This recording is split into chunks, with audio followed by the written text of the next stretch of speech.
नमस्कार दोस्तों, आज की वीडियो में बात करने वाले हैं जेएसएससी और जेपीएससी के जो एग्ज़ाम हैं वो कब हो सकते हैं, क्योंकि अभी तक कोई एग्जामिनेशन जो कैलेंडर है वो नहीं आई है। तो इस पर हम पूरी चर्चा करेंगे।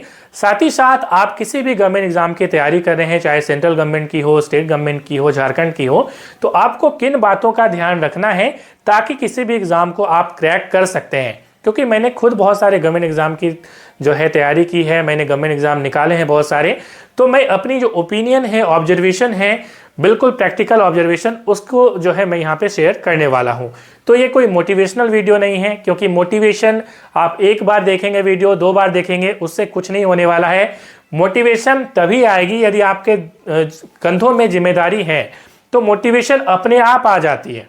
ठीक है, तो चलिए हम यहाँ पे 6 पॉइंट की चर्चा करेंगे और 6 पॉइंट यदि आप यूज करते हैं तो डेफिनेटली मैं आपको एश्योर करता हूं कि आप गवर्नमेंट एग्जाम जरूर निकालेंगे।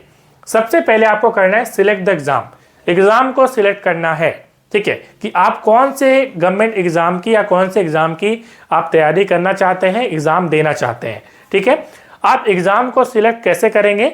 तो सिलेक्ट करने के 3-4 पैरामीटर हैं। सबसे पहला है औकात। ठीक है, सुनने में बहुत खराब लग रहा होगा औकात टर्म। औकात का मतलब यह है कि आप पहले देखिए कि आपकी कैपेबिलिटी कितनी है। ठीक है, आप किस एग्जाम को दे सकते हैं। सभी को अपनी औकात पता होती है, मुझे नहीं पता कि आपकी कैपेबिलिटी क्या है। आपको खुद पता है कि मैं इतना कर सकता हूं। औकात की, कैपेबिलिटी की एक लिमिट होती है, आप उसको बढ़ा सकते हैं लेकिन एक लिमिट तक ही बढ़ा सकते हैं। तो सबसे पहले तो ये देखिए। ठीक है, दूसरी चीज है कि आपकी इंटरेस्ट क्या है, वो भी देखिए कि आप जो है आपको किस सब्जेक्ट में इंटरेस्ट है। आपको मैथ आपका अच्छा है, इंग्लिश अच्छी है, या आपको जीएस पेपर जो साइंस, हिस्ट्री, ज्योग्राफी, पॉलिटी है, कौन सी अच्छी, ये आपको देखनी होगी। जैसे आपकी यदि मैथ और इंग्लिश अच्छी है तो आप बैंकिंग में जा सकते हैं, लेकिन यदि आप बैंकिंग में जा रहे हैं, मैथ अच्छी नहीं है, इंग्लिश अच्छी नहीं है, तो सिलेक्शन होने के चांसेस नहीं के बराबर है। तो आपको ये सबसे पहले जरूर ध्यान देना है कि आपकी इंटरेस्ट क्या है सब्जेक्ट की। ठीक है, क्या डिमांड कर रहा है वो एग्जाम, उसमें आपका क्या सबसे ज्यादा स्ट्रांग रहेगा कि आप उस एग्जाम को निकाल सकते हैं। जैसे एग्जांपल के तौर पर मैंने रेलवे का एग्जाम निकाला है, तो रेलवे में क्या चाहिए होता है, रेलवे में आपकी यदि जीएस अच्छी है, हिस्ट्री, ज्योग्राफी, पॉलिटी, ठीक है, उसके बाद आपकी साइंस अच्छी है और साथ में आपकी करंट अफेयर्स यदि अच्छी है, ठीक है, रीजनिंग अच्छी है, तो आराम से आप एग्जाम को निकाल सकते हैं। इंग्लिश यदि आपकी अच्छी नहीं भी है तो भी आप एग्जाम को निकाल सकते हैं। ठीक है, इसी प्रकार से प्रत्येक गवर्नमेंट एग्जाम की एक पैरामीटर होती है, तो आप सबसे पहले तो ये देख लीजिए। दूसरी चीज है, आपको यह देखना पड़ेगा कि आप एमसीक्यू टाइप के प्रश्नों को आप हल कर पाएंगे या आप लिखने वाली आपकी क्षमता है, हैंडराइटिंग कैसी है, आप लिख पा रहे हैं कि नहीं। आप आईएएस की तैयारी करने लग रहे हैं या जेपीएससी की तैयारी करने लग रहे हैं, मगर आपकी लिखने की क्षमता नहीं है। क्षमता को बढ़ाया जा सकता है, आपको देखना पड़ेगा एज के अकॉर्डिंग। आपको एज भी देखना पड़ेगा कि आपकी एज कितनी है। यदि आप कोई पीसीएस एग्जाम की तैयारी कर रहे हैं तो आपको देखना पड़ेगा कि आपका एज कितना बचा हुआ है, क्या उस ड्यूरेशन में हम उसको कंप्लीट कर पाएंगे या नहीं कर पाएंगे, इसको भी आपको देखना पड़ेगा। ठीक है, तो ये 2 चीजें आपको समझ में आई। तीसरी चीज है आपकी क्वालिफिकेशन आपको देखनी होगी। आपका क्वालिफिकेशन ही आपको डिसाइड करके देगा कि आप कौन सी एग्जाम की तैयारी करना चाहते हैं। ये तो बेसिक चीज है। अगली चीज है सिमिलरिटी। ये बहुत इंपॉर्टेंट है, this is very very important. आपको क्या करना है कि जो नाव है ना, अलग अलग नाव में आप यदि पैर देंगे तो डूब जाएंगे आप। ठीक है, आपको बहुत लोग बोलेंगे कि आप अलग अलग एग्जाम की तैयारी करें, जरूर करें, मगर आपको उनमें से भी छांट लेना पड़ेगा कि हम मान लीजिए 5 एग्जाम की तैयारी कर रहे हैं या 10 एग्जाम की तैयारी कर रहे हैं सपोज, उसमें आप देख लीजिए जो सिलेबस है वो सिमिलर है या नहीं है। यदि सिमिलर सिलेबस है, एक ही तरह का सिलेबस है, तो आराम से तैयारी करिए। किसी भी एक गवर्नमेंट एग्जाम के भरोसे मत बैठिए। जैसे हम झारखंड की ही बात करें, ठीक है, कोई भी एग्जाम आप देंगे, पेपर लीक हो गया मान लीजिए, तो आपको दिक्कत होगी। इसलिए मैं हमेशा बोलता हूं कि एक से ज्यादा गवर्नमेंट एग्जाम की तैयारी करें, but syllabus should be similar. ठीक है, सिमिलर जो है सिलेबस होना चाहिए। अलग अलग सिलेबस होगा तो ना आप इस गवर्नमेंट एग्जाम को निकाल पाएंगे ना उस गवर्नमेंट एग्जाम को। ठीक है, ये मैंने अपने लाइफ में यूज किया है, ये बहुत इंपॉर्टेंट है, ये जरूर ध्यान रखिए। तो इसके बाद आपको क्या करना है, आपने एग्जाम सिलेक्ट कर लिया, अब उस एग्जाम की सिलेबस देखिए कि सिलेबस क्या है।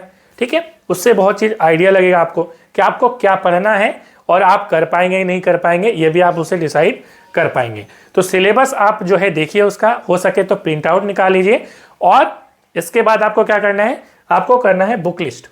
आपको बुक लिस्ट निकालनी पड़ेगी कि हम अब क्या क्या इसमें बुक को फॉलो करें तो हम इस एग्ज़ाम को निकाल सकते हैं। ठीक है, जैसे मैंने पहला एग्ज़ाम दिया था एनटीपीसी का, ठीक है, टेक्निकल, तो एनटीपीसी का मैंने दिया था, तो मेरा पहला एग्ज़ाम एनटीपीसी का निकला नहीं था, मगर इससे मुझे आत्मविश्वास बहुत जो है पैदा हुई थी अंदर से कि हाँ बहुत अच्छा एग्ज़ाम गया है, बट हुआ नहीं क्योंकि मैंने 1-2 महीने की तैयारी की थी।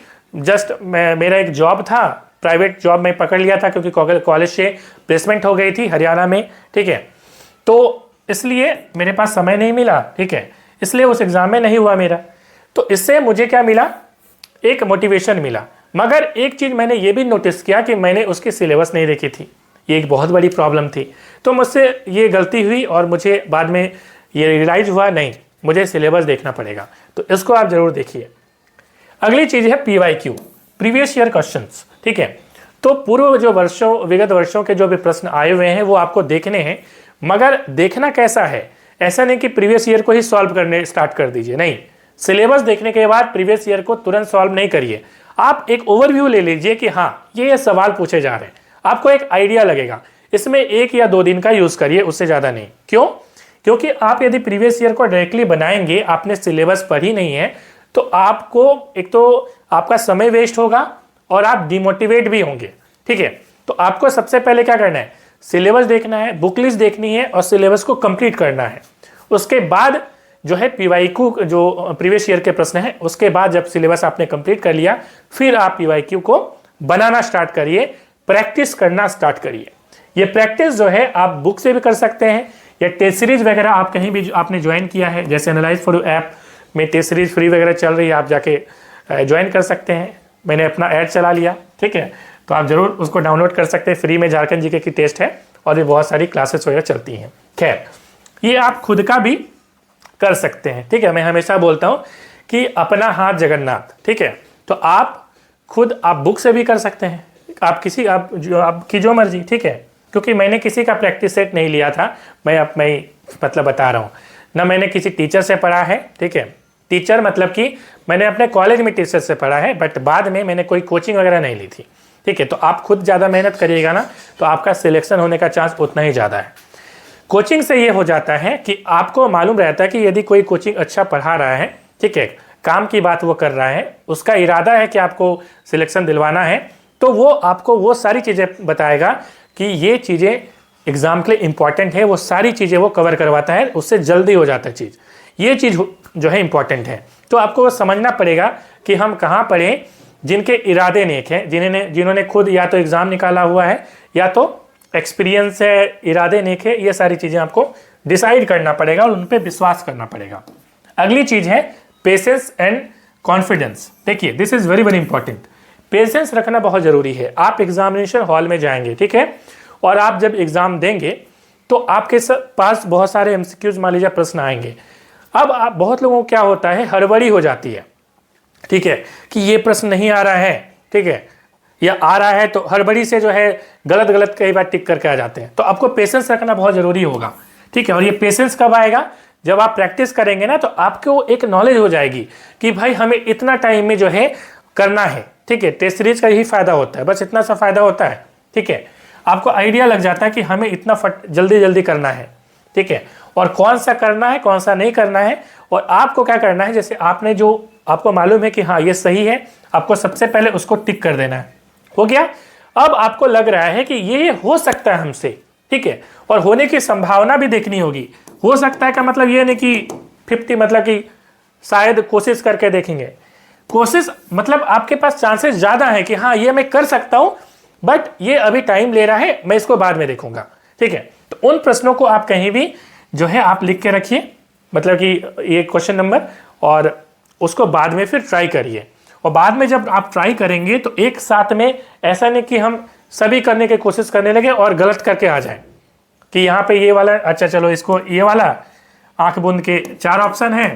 ज़्यादातर गलती क्या करता है, देखिए 4 ऑप्शन है, अच्छा ये वाला छूटा हुआ, चलो मार दो इसी पे।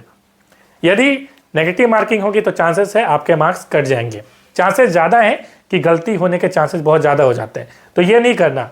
जितने भी प्रश्न बचे हुए हैं उसमें से कोशिश करिए, 10 प्रश्न बचे हुए हैं तो 5 प्रश्न मैं कोशिश करूंगा कि मेरे 5 के 5 सही हो जाए। न कि 10 के 10 में से गलती होने का चांस ज़्यादा हो, ये नहीं करनी है आपको। ठीक है, तो कोशिश करिए बचे हुए प्रश्नों में से जितना सही आप बना सकें। ठीक है, अगली चीज़ है कॉन्फिडेंस। आपके अंदर कॉन्फिडेंस बहुत इंपॉर्टेंट है। ठीक है, मैंने अपना जो एग्ज़ाम है वो मुझे 2014 में निकाला था। ठीक है, तो 2014 के बहुत सारे एग्जाम मैंने उस टाइम में निकाले थे, तो इसमें कॉन्फिडेंस बहुत इंपॉर्टेंट। अभी भी मैं कोई एग्जाम दूंगा तो मेरे अंदर कॉन्फिडेंस बहुत ज़्यादा है।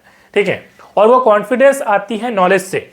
यदि आपने पढ़ा हुआ है किसी चीज़ को, सिलेबस आपका कंप्लीट है, तो आपके अंदर कॉन्फिडेंस बहुत ज़्यादा होगा कि प्रश्न कुछ भी आएगा मैं करके आऊँगा। ठीक है, और मेरी हमेशा से एक पॉलिसी रही थी कि मैं किसी भी बुक को उठाऊँगा, जैसे मैं अपना एग्जांपल दे रहा हूँ, जैसे हमारे समय में जो है एक तो आर.के. जैन और दूसरी आर.एस. खुरमी, मैं टेक्निकल पोर्शन बता रहा हूँ, ननटेक का भी ऐसा ही पोर्शन है।